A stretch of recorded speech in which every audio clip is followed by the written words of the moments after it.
О, полиция в моем подъезде. Здрасте. Вы, я так понимаю, ловите опасного преступника? Здрасте. Второй оперативный пул. Пройдите, пожалуйста, с нами. А в связи с чем? Для подачи беседы. Объяснение. Я на поезд тороплюсь. В Нижний Новгород мне нужно успеть. Почему вы разбираете чужое имущество? Здесь проводится другое мероприятие. Другое согласованное мероприятие. Какое? У вас есть документы какие-то? Покажите, пожалуйста, документы на согласованное мероприятие.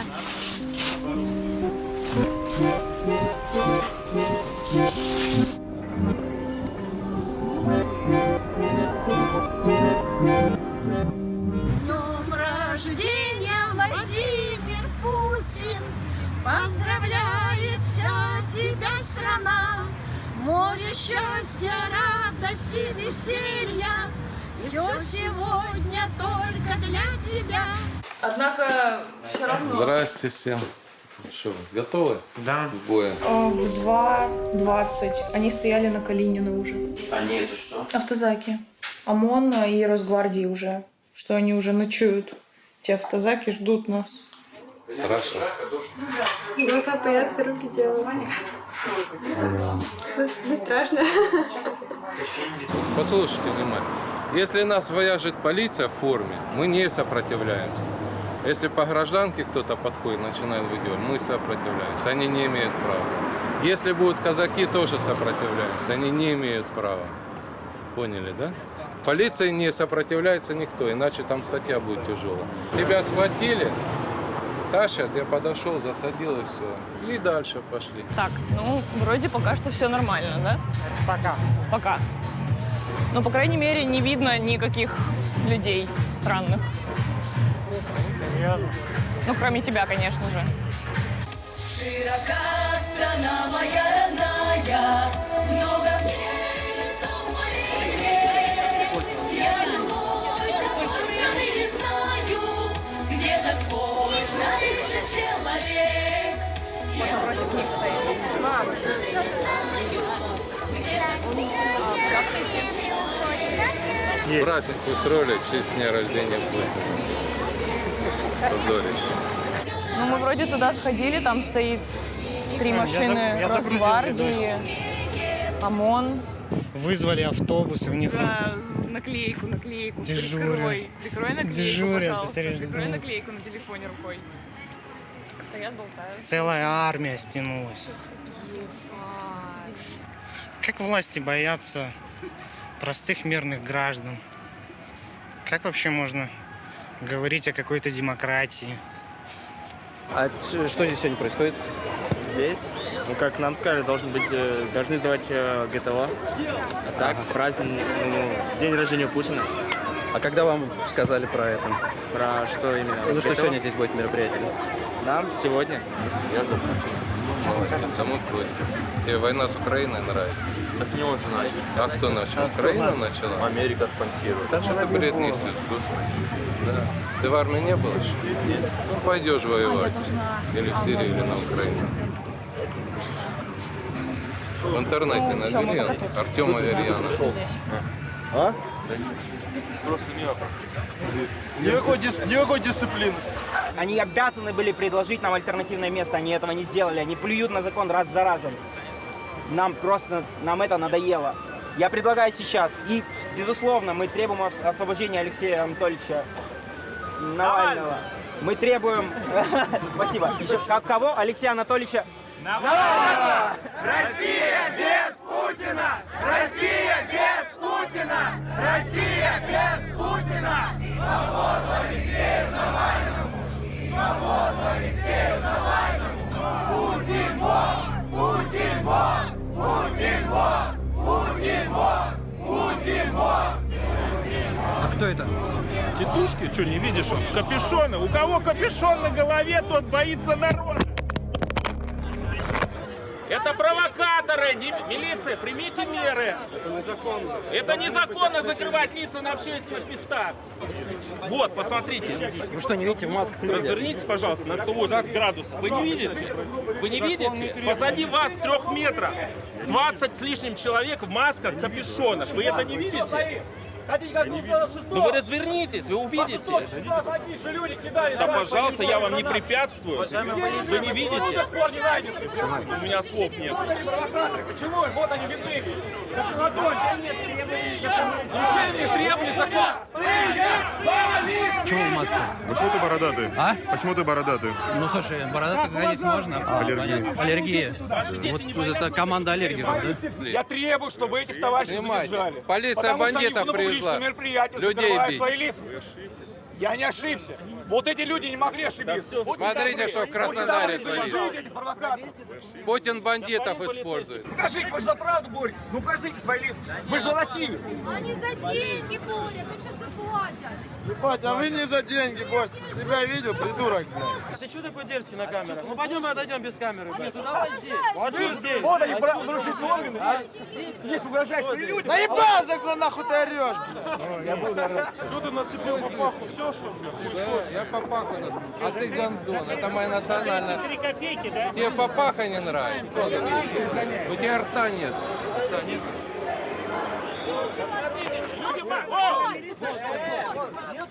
Полиция!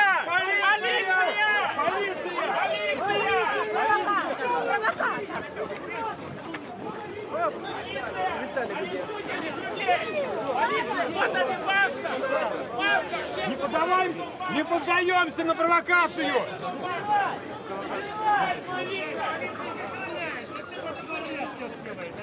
Снимите! Куда их повели? Куда их повели? Их отпустят сейчас через минуту. Вот уже отпустили! Их уже отпустили! Позор, милиция! Позор! Позор!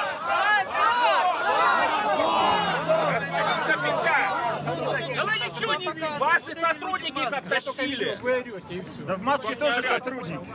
Понятно. Россия без Путина! Россия без Путина! Россия без Путина! Россия без... Это у нас то, что было при Сталине, господа. 20 копов ведут 2 парней в овсак. Это у нас путинский режим. Обратите внимание. Я вам запрещаю ложить свое видео в YouTube. А по какому праву вы запрещаете? По большому. Если я увижу свое видео, мы с вами встретимся в судебном порядке. Вы 3 Вам тоже. 3 раза увидите. Все через 2 годных. Парни, держим!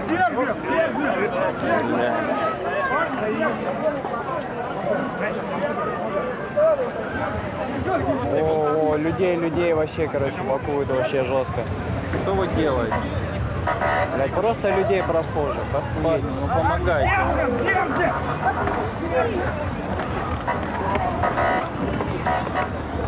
Собираем его,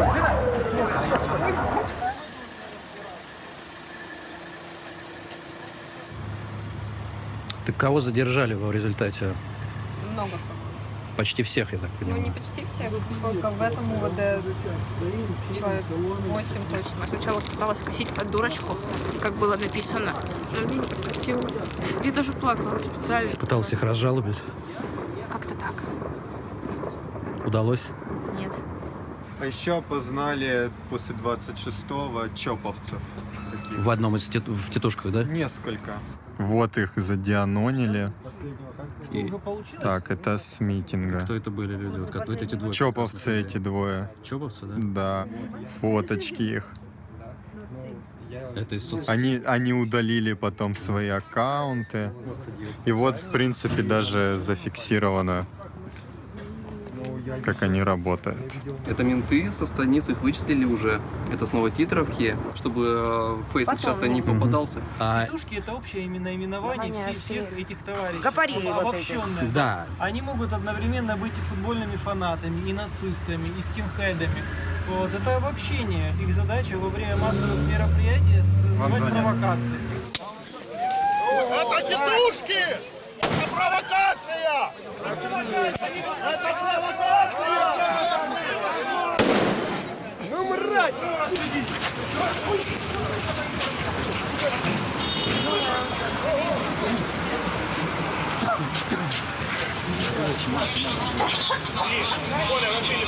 Меня провокаторы в капюшонах схватили за руку, ударили в живот, ударили в правую, относительно вас в левую часть лица. Повалили на землю лицом вниз. Наручники, что-то начали запихивать мне в задний карман. Это все-таки были правоохранительные органы? Я так понял, что нет, потому что у них не было ключей от этих наручников. Привели меня к полицейским. Полицейские там, в количестве, не знаю, штук 8 где-то, может 10, начали подбирать ключ к наручникам, очень долго не могли подобрать, матерились. Какие-то хулиганы вас избивают, и они же потом сдают вас в полицию. Что это вообще такое? Это беспредел. Это беспредел. Ребята, стоп, стопай, сюда. Фамилии? Мананников. Секунду, стоп, Ну что, подожди, расскажите в 2 словах. Да, Что? сейчас. Ну, в 2 словах, да. Да все нормально, короче, в 2 словах. Время? Доброй ночи всем. Время? Здравствуйте. 23:20. Представьтесь и скажите, во сколько вас задержали. Панчук Евгений Анатольевич задержали примерно в 19 часов после избиения. После избиения. Хочу заметить, он был самый первый задержанный со всей акции. Да, самый первый. И ушел самый кто последний. бил, за что, сколько раз? Сколько раз, говорят, 4 человека, я лежал на асфальте, били за то, что не знаю, за что били.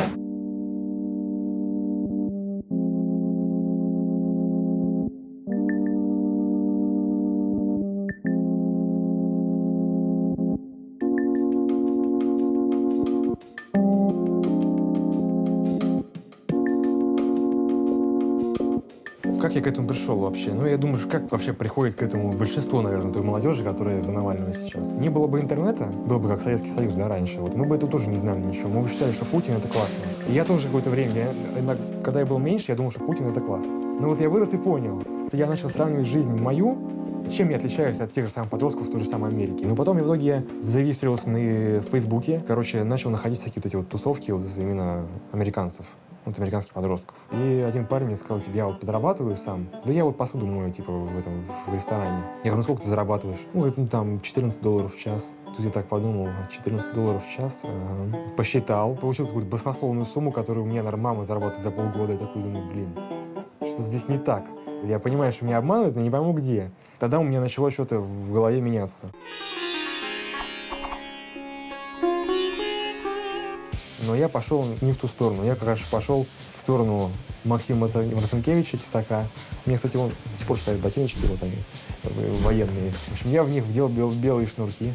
Начал ходить, в качалку, зиговал. Я ни в чем никогда не участвовал. То есть они ездили на какие-то, как они называют, забивы. Они ездили, били черных. Я, 15 лет, мне было страшно. Я не ездил никуда. Я, понял, что что-то я делаю не то. Я просто себя очень плохо стал чувствовать. Я просто стал ненавидеть сам себя. Я подумал, что мне нужна какая-то помощь. Я встретил людей на улице, ты, наверное, знаешь, деятелей Иеговы. Я пошел к ним в организацию. Их запретили недавно. Да, их запретили. И по большей части, да, они помогли мне выбраться из этого дерьма. И тоже я очень много слышал про них плохого. Это действительно не так, они совершенно адекватные, очень добрые люди. Вообще там обещали лучшую жизнь после этого мира. Можно сказать, что обещания этой организации мне не понравились, потому что я хотел жить сейчас. Я туда ушел. Я нашел канал Фонд борьбы с коррупцией и начал смотреть это все активно. Я сижу такой, такому человеку, как Навальный, нужно, быть президентом по-любому. И декабрь 2016 года, и он выпускает это видео, где он говорит, что он хочет баллотироваться в президент. И я такой, я прям как в воду глядел. И все, с этого момента я решил, что буду поддерживать кампанию. Пожалуйста, изучите политическую программу Алексея Навального. Обязательно отдай родителям. Смотри, очень важно. Обязательно изучите политическую программу Алексея Анатольевича Навального. Пожалуйста. Здравствуйте. Спасибо. Пожалуйста, изучите политическую программу Алексея Навального, это наш кандидат от народа. Это первый кандидат. Возьмите обратно. Все. А почему? Объясните. Просто возьмите. Почему? Нет, вытащите. Ваше мнение важно. У нас демократия. Владимир Путин нехороший. Самый хороший. А почему? А почему как аргументируете? будто я его родила. Вы его Такое родили? ощущение. Он очень родной человек. А чем он родной? Родной тем, что он думает о Подождите. народе. Мы любим свою родину и любим нашего вождя. Вождя? Да. А у вас есть вождь? А мне вождь не нужен. Извините, у меня нет. Нам нужен президент, а не У вождь. меня есть вождь. Вождь? Обо мне думает он. Я тоже считала, что Навальный это вообще просто полная ерунда. Потом посмотрела фильм «Чайка», он не Димон, и поняла, что на самом деле страшно. И он же там сказал о том, что есть документы все. Да, Я решил да, смотреть про документы. кроссовки, да. Вот эти, я просто всю ночь смотрел документы. Да. Я тебе думаю, блин, он не врет. Он не врет. Я вот 26-го в Москве тоже был с этим, с плакатиком. У меня на одной стороне было «Коррупция убивает будущее». Я видел. Вот, а на другой стороне было «Жалкий трусливый вор». Навальный топчик. Навальный топчик, вот Тверскую топчик. Мы отсюда не свалим, все, кто дома, не с нами. Мы тут просто гуляем, в нашем сердце весна, в нашем сердце весна, в нашем сердце весна. Один раз задержан на митинге 26 марта, 20 часов исправительных работ. И потом 8 июня, перед митингом 12 июня, они меня посадили на 7 суток на спецприемник. Ну я-то услышал небольшие движения ваши. Нормально. Да? Нормально? А 10 ты суток? что делать? Учти, Я что ты живу. в кино снимают. Я сейчас ёбну. Не, стой, ты что, ты делаешь, что ли? Не надо. Ничего. А можешь спросить, у тебя сколько ты будешь голосовать на выборах 2018 года? Нет, ответь, за Путина сколько голосовать будешь? За Путина. За Путина. Ну вот смотрите, яркий пример. Естественно, он будет Я голосовать тебя за кончу Путина. сейчас. Естественно, он будет голосовать за Путина. Ладно, увидимся. Все. Давай. Давай, счастливо. А я другого ответа и не ждал. Ну ладно, на самом ты деле. за кого там? Что у тебя? Я явно не за Путина. Алексея Навального не знаешь? Новый политик, который называет белое белым, а черное черным. Черный черным. Расследует преступление президента, премьер-министра. Алексей Анатольевич Навальный. Не слышал ни разу? Ну, обязательно забей на ютубе, посмотри его ролики, и ты больше за Путина голосовать не будешь никогда. Я обещаю тебе. Кто знает. Вань, Да. умею быть хороший. Давай. Ну вот. Давай, а то счастливо. опять, блядь, дозор. Давай, счастливо. Ну вот. Электорат. Электорат Владимира Путина. Мы с ним учились вместе в школе. Я учился на 5, а он учился на 2 и прогуливал школу. Саакашвили сосет! Саакашвили Сааку в петлю! Березовский в тюрьму! Березовский в тюрьму! Лиманов в тюрьму! Молодой гвардии, да, я был одним из активистов молодой гвардии в школьное время. Началось в школе еще и в начале института. Возил активно автобусы людей на митинги. Естественно, это оплачивалось все. То есть это было негласно, не официально. Вот там за один автобус людей можно было получить несколько тысяч рублей. А получается, мне было 14-15 лет. Потом я уже, в общем, учился в 11 классе. Вот, они увидели, что мне можно верить, что я являюсь активным. И меня стали звать на такие некие скрытые акции. Это такой скрытый актив у нас, получается, был. Например, приезжал в Тулу, значит, Касьянов приезжал, и мы в него бросали яйца и бросали американские деньги в него. Вот так, что, мол, он продался за $1. Прикинь, ты школьник, да, можешь выйти вечером 1000 рублей заработать. Ну, это же классно. Вообще, там, я себе на кроссовки откладывал, я был рэпером, и его вместе очень хотелось кроссовки Nike, в общем, Air Force One. Они стоили больше 5000 рублей. И я себе отложил, купил себе высокие кроссовки такие. Ну, знаете, Air Force One, заклеенные вот так. Вот. И у меня были лучшие кроссовки в школе. Заработал, да. Политической проституции, да. Потом, значит, были выборы. Это был вот самый высокорентабельный бизнес, в который вкладывать не надо ничего. Рентабельность выше торговли оружием и наркотиков. Это называется открепительные. Это вообще отличная вещь. Ты просто идешь, покупаешь открепительные у друзей, у знакомых за 500 рублей, а их отдаешь за косарь. Но однажды как бы просто увидел, что это плохо делать на самом деле. Знаковым стало, когда нас отправили переписывать список мертвых людей и делать на них открепительные. И мне стало не то, что плохо морально, а плохо физически. Было бы интересно узнать вашу позицию о допуске Алексея Анатольевича Навального к выборам президента России. Ваше мнение? Мое мнение? Да, ваше мнение. Я говорю, я не лезу в политику. Мы не занимаемся предвыборными какими-то действиями. Мы никаких в автобус никого не возим. Не возите уже, нет? Нет. Все? А как митинг раз в год 12 июня не ездите в Москву больше? 12 июня на День России. Вот сколько я нахожусь в этой организации, ни разу никуда мы не ездим, ни разу никого не агитировали, ни разу ничего не делали такого. Я говорю, мы занимаемся непосредственно молодежью. Слушай, ты знаешь, мне действительно кажется все равно, что вы немножко лукавите, что вы не ведете политическую деятельность. Ну, это же у вас же висит, смотри. Я за. Вот написано, снимите. Ну, разве это не политическая деятельность? Я за и Владимир Владимирович. Ну, а вы это за мой Владимир кабинет, я за Владимир Владимирович. Это мое личное. Ну, почему? Интересно просто. Почему? Да. Ну, это мое личное мнение. Интересно, потому что мне наш лидер симпатизирует. А в чем именно? Лично мое мнение, как гражданина нашей страны, мы живем в мире, у меня есть крыша над головой, у меня есть что поесть, и это уже гораздо лучше, чем где-либо то в мире. Какие творятся ужасы, да, в соседних государствах. Удержать... Это где вы имеете в виду? В соседних государствах? Что творилось на Украине, да? В начале января 2014 года я полетел в Киев работать на несколько месяцев. И у них начался Майдан. То есть я уже прилетел, он уже у них был. Но там было мирно все. 21 или 22 февраля я пришел на Майдан, я там гулял один. И здесь просто начинается жесть. Вот это жестоко вообще, по-другому не скажешь. Я испробовал оттуда выйти. Испробовал через Крещатик выйти, испробовал через другую улицу выйти. Везде стоит Беркут, и мне, выйти не дали. Вон они вдали, Беркуты стоят уже, да. Слушай, а мне отсюда выйти нельзя. Люди все в Украине, они действительно поддерживают Майдан. Они рассказывали мне, что Майдан – это острие, а они все тыл. Они им давали деньги, они носили скаты, вот эти вот шины. И потом начался штурм. Начался штурм, вот это пизда вообще, все, понесла душа в рай. Пацанов только что скинули с баррикады. Блядь, это настоящая война.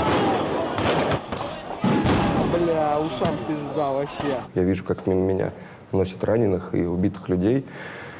И я был в шоке, увидев это. Убили. Блядь, это пиздец. Еще одного. Все, пиздец.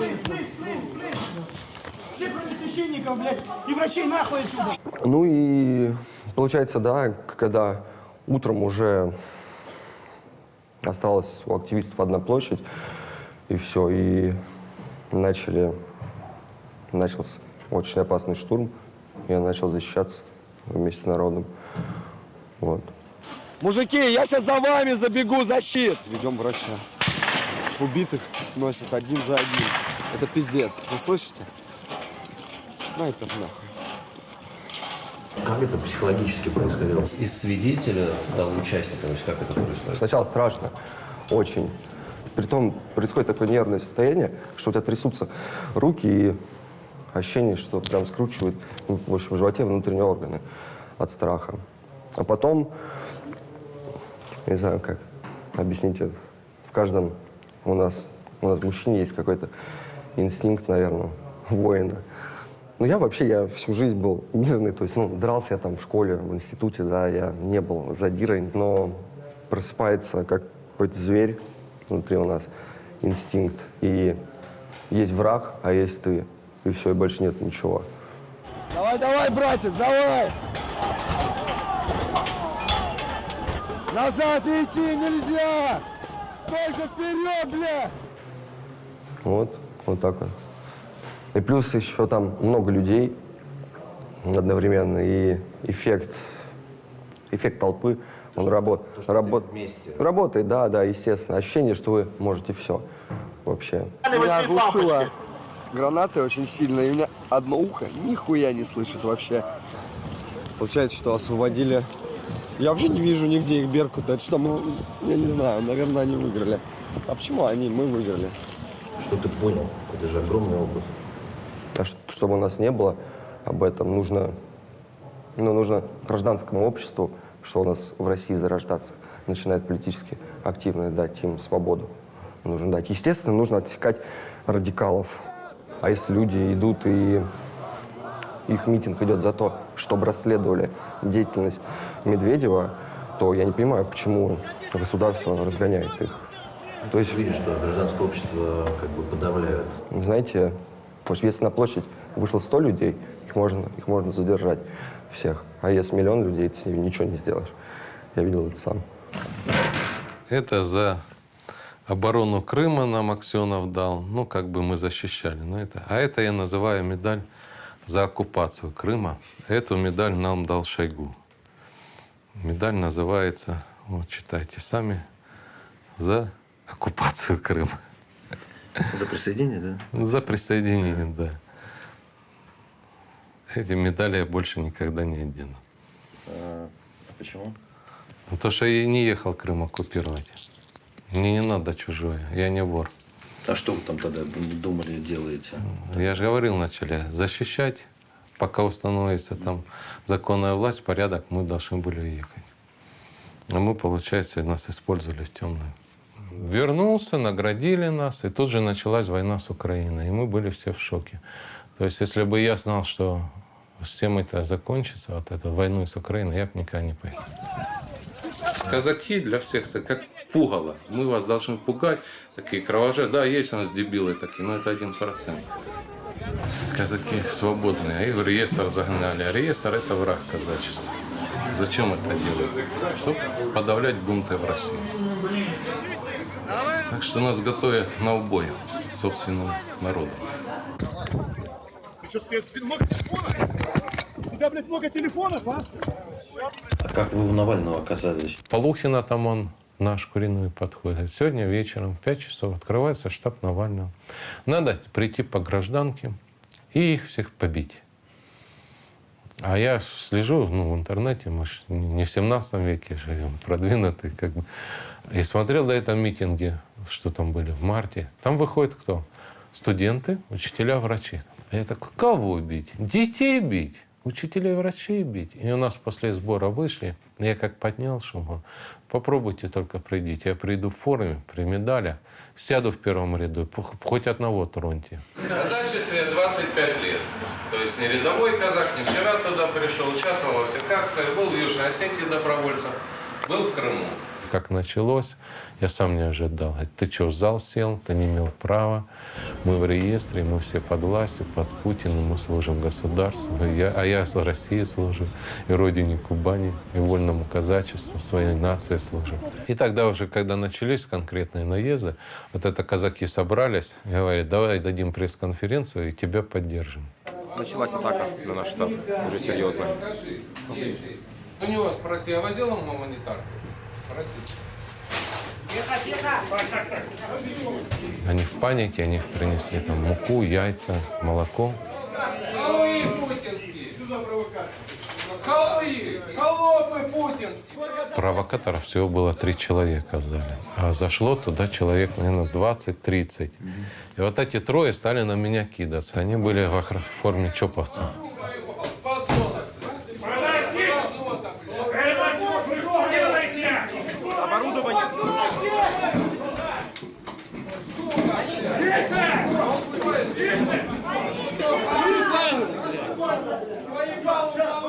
Иди нахуй отсюда! Ну раз! Да выйди в раз!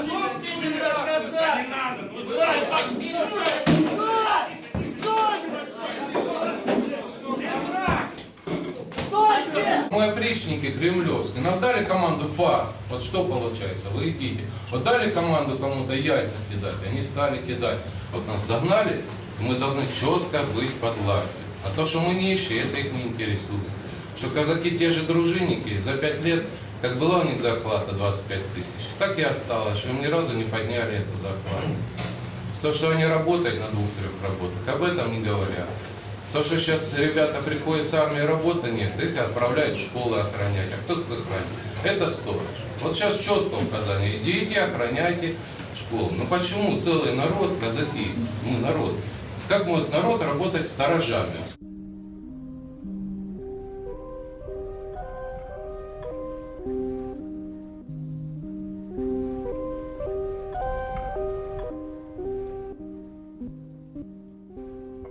Сказали, что проведут просто со мной какую-то практическую беседу. То есть сначала должен был проводить ее, как я понял, директор, но потом вот выяснилось в итоге, что это будет замдиректора. Вот. Ну, я не знаю точно, что он может мне сказать, я не знаю, будет ли мне угрожать отчислением или что-то вроде этого, но я запишу все на диктофон, посмотрим, что там мне скажут.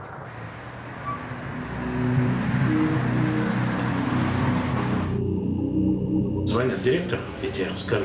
Ну, ты понимаешь, что они все люди подневольные, государственные, да? Все обязаны любить Путина. Никуда не денешься. Ну да. Ну да. И директору говорят, ну если у тебя оппозиционер против государства, а что он тогда у тебя учится в государственном учреждении? Ну, так есть же конституционное право на получение образования. Я тебе говорю, что все это незаконно. Ну да. Ты в РЖД собираешься работать потом, нет? Ну да. При Навальном, если будешь светиться, тебя туда не возьмут. Просто когда я был на учебе, у нас замечательную фразу сказал лектор. Не боритесь с системой, это бесполезно. Когда система будет бороться с нами? Если ее не трогать, она тебя не трогает. Из-за этого у нас такой плохой жизнь, то, что все живут и всем как бы все равно. Как еще? Ты что, не думаешь, что Путина переизберут? Не, я знаю, что это вариант возможен, но все равно как бы у него сейчас появился такой политический конкурент, сильный политический конкурент, которого не было никогда, в принципе. И все силы сейчас будут брошены на этого конкурента, вот и все. Мой тебе совет, не светись.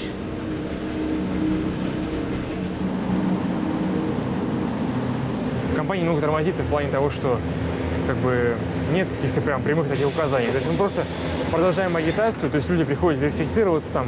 То есть какой-то сейчас просто период простоя. То есть просто мы ничего не делаем, грубо говоря. Я заметил, что некоторые даже боятся. Потому что они видят, что тут Навальный сидит, Волков сидит.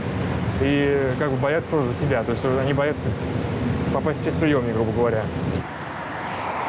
Да, мам? Да, мы уже в Ясной Поляне.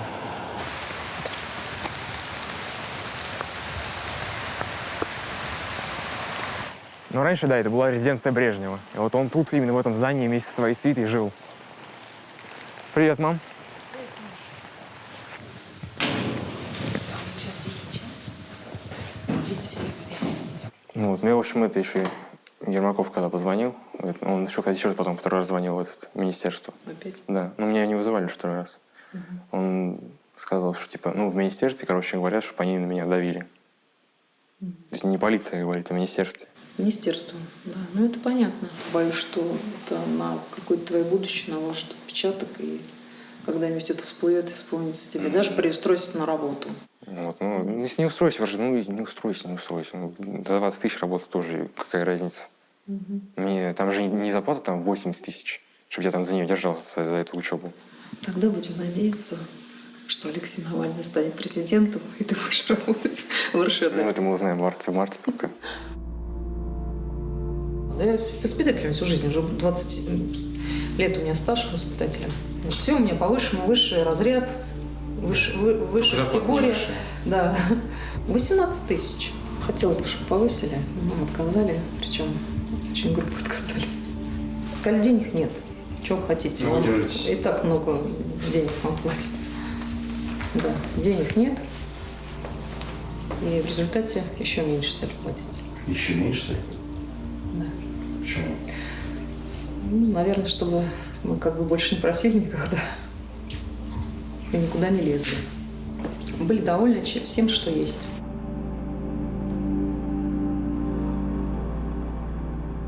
Да, воронки это были все владения Толстого, леса Толстого были. Закрыли дачи, посчитали их аварийными. Там вообще прям... И не ремонтируют. Не ремонтируют, можно какой-нибудь фильм ужасов снимать.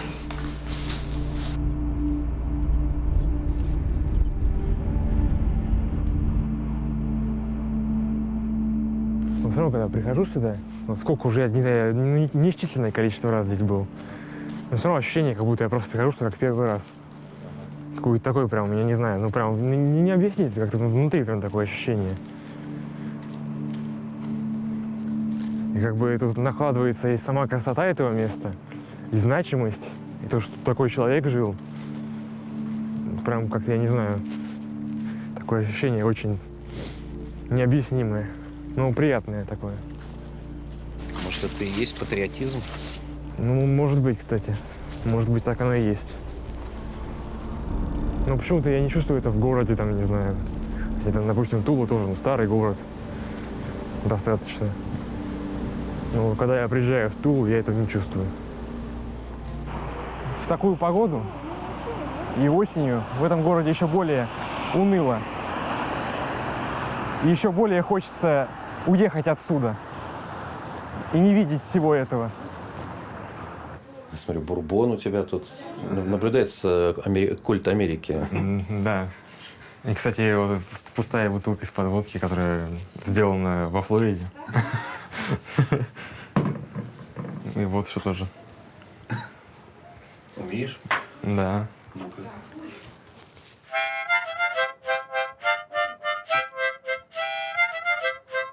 Ну, а флаги я заказал на Алиэкспрессе. То есть, собственно, казалось бы, немного не патриотично, да, там, что флаги, флаг американский, там, флаг Калифорнии висит. Вот. Но, с другой стороны, даже если меня, допустим, сейчас вот в процессе политической кампании где-то задержат, то есть будет протокол, то есть вот, это уже доказательство политической репрессии, это можно получить политическое убежище. Да я, наверное, на самом деле, вот я так скажу, что, скорее всего, я уеду из страны даже на случай, если Навальный станет президентом, потом без прощения, потому что Навальному не хватит времени, чтобы сделать все то, что он хочет реализовать, потому что это не год и не два. Вот. А жить бы хотелось здесь сейчас. Как только приеду в Америку, ну, естественно, сначала хочу начать с Нью-Йорка, потому что в Нью-Йорке много работы, даже для иммигрантов нелегальных. По большей части меня тянет в Калифорнию и в Аризону. Аризона из-за природы, ну, Калифорния из-за вот этих вот возможностей, которые там есть. То есть, в принципе, меня очень привлекает Силиконовая долина. О, привет! Привет! Вот, кстати, она хочет к нам в штаб прийти. Да. Надо дать какую-то работу, ты прям... Ну приходи обязательно, конечно. Не, просто сестры еще заодно, родные. Почему тебе больше нравится Бургер Кинг? Ну, это же Америка. Фастфуд, Америка. Ты так любишь Америку? Да. Есть, короче, техасская картошка, допустим, она продается только в Америке. У нас сделали аналог техасской картошки, называется деревенская. Ну, это вот такой тухлый аналог вообще, на самом деле, реально. Весь плюс, короче, техасской картошки в том, что в форме, в прожарке, в соусе, необычном соусе, который здесь продают там, а там есть соус ренч. Вот он соусом ренч полит, и, короче, вся картошка посыпана, короче, этим сыром расплавленным. Вот в этом вся суть техасской картошки. У нас этого, конечно, нету. У нас есть в Москве, в ресторане Starlight. Американский ресторан, очень дорогой. Ты там как оказался? Я там был с мамкой, мы просто были в Москве. И я говорю, мам, пойдем попробуем американскую штуку всякую. И я показал ей, что это такое. Твоя мама как она относится к Америке? Ну, тоже хочет туда или нет? Ну да, но она просто... Я думаю, что если даже я уеду, то я уеду раньше, чем она. Но я хочу ее отсюда забрать. После выборов? Да нет, доучиться надо сначала. Ну, зачем? Доучиться, забрать деньги. Что думаешь, я на что я поеду? Я гол как сокол, мне ничего нету. Там один билет стоит. Ты настоящий патриот Америки. Кофе, да, все правильно. Кофе, донат. Америка. Единственная страна в мире, которая признала казаком нацией, народом, это Соединенные Штаты Америки. Я был там 5 раз, я видел, как там люди хорошо живут, какие они свободные, какие там зарплаты. И вообще просто идешь на улицу, если кому-то улыбнулся, тебе обязательно улыбнулся. Купил билеты, еду в Майами, буду искать работу. Поработаю, вернусь. В России работы нет. Стройка или еще кто-нибудь, я вообще без разницы. Ну, виза туристическая, работа нелегальная, да, так получается. Навального ж не пускают, не дадут ему зарегистрироваться. А ради насмешки над нами Собчак зарегистрирует, скажет, вот хотели лидера от оппозиции, получайте. Опять Путин пойдет, и опять будет президентом.